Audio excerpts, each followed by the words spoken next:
কত হলো দাদা? আপনার ওই 4টে চা, একটা ঘুগনি মুড়ি আর 2টো সিঙ্গারা হয়েছে। আমার টোটাল হয়েছে ওই 70 টাকা।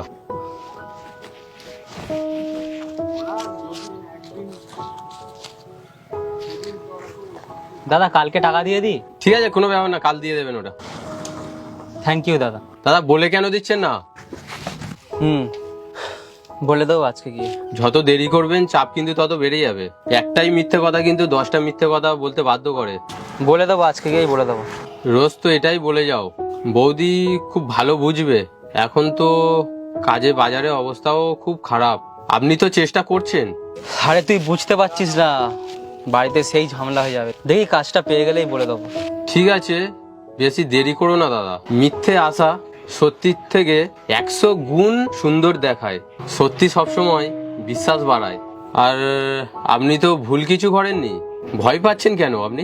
আর আমার তো মনে হয় বৌদি 2 মিনিটেই বুঝে যাবে। বলে তো দেখো একবার।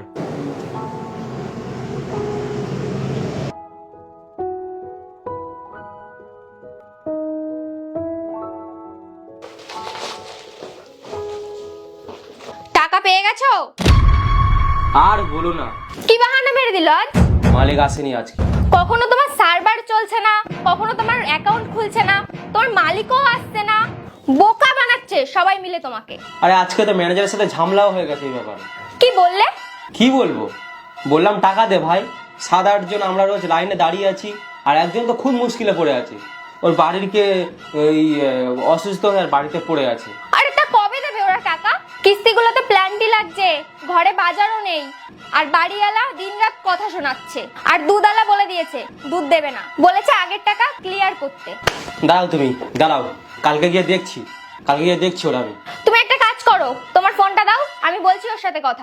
তুমি কি বলবে ওকে? ব্যবস্থা করে দেব। 1.5 মাস ধরে পাগল বানাচ্ছে আমাদের। কি ভাবছো আমাদের? ফোনটা দাও তুমি। তো স্যালারি পেতে একটা প্রসেস লাগে না, প্রসেসটা ফলো করেই তো স্যালারি পাবো। আরে তা কোথায় গেল প্রসেস? স্যালারি দেওয়ার সময় প্রসেস হয়, বন্ধ করার সময় প্রসেস হয় না? দাঁড়াও, আমি নিজেই কালকে ওর সাথে কথা বলছি। তুমি একদম টেনশন করো না, তুমি ওকে ফোন করে বলে দাও তোমার হিসাব ক্লিয়ার করে দিতে, আর তুমি ওর সাথে কাজ করবে না। আরে পুরো সব উলট পালট হয়ে যাবে। যে টাকাগুলো পাই ওইগুলো তাহলে আর পাবো না। তুমি জানো মার কাছ থেকে আমি 10,000 টাকা ধার নিয়েছি, 3-4 দিনের মধ্যে দিতে বলেছে। কালকে ওকে বলে দাও টাকা দিয়ে দিতে, না হলে ওর বাড়ি গিয়ে টাকা নিয়ে আসবো। আর বাড়ি যেতে হলে না তখন ও বুঝতে পারবে। চলো খাবে চলো।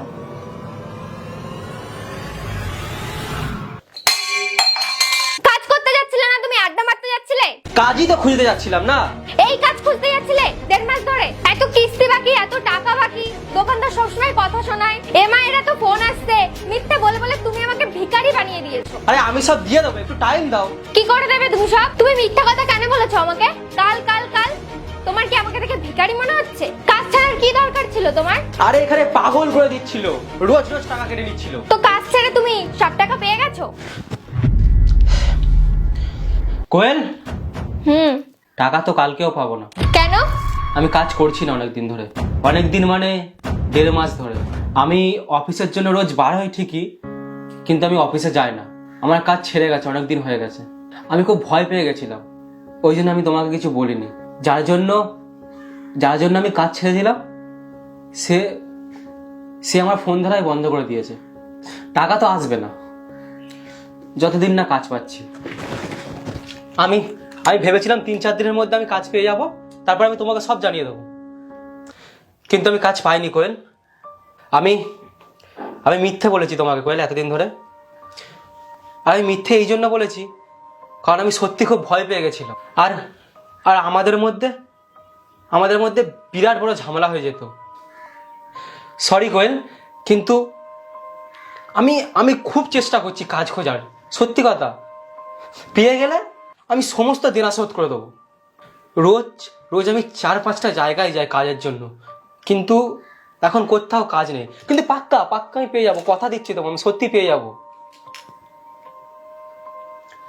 সরি। কোনো ব্যাপার না, পেয়ে যাবে। কিন্তু তুমি বলো না আমাকে কিছু, তুমি আমাকে কিছু বলবে না? তুমি ভয় পাওয়া শুরু করেছো আমাকে দেখে?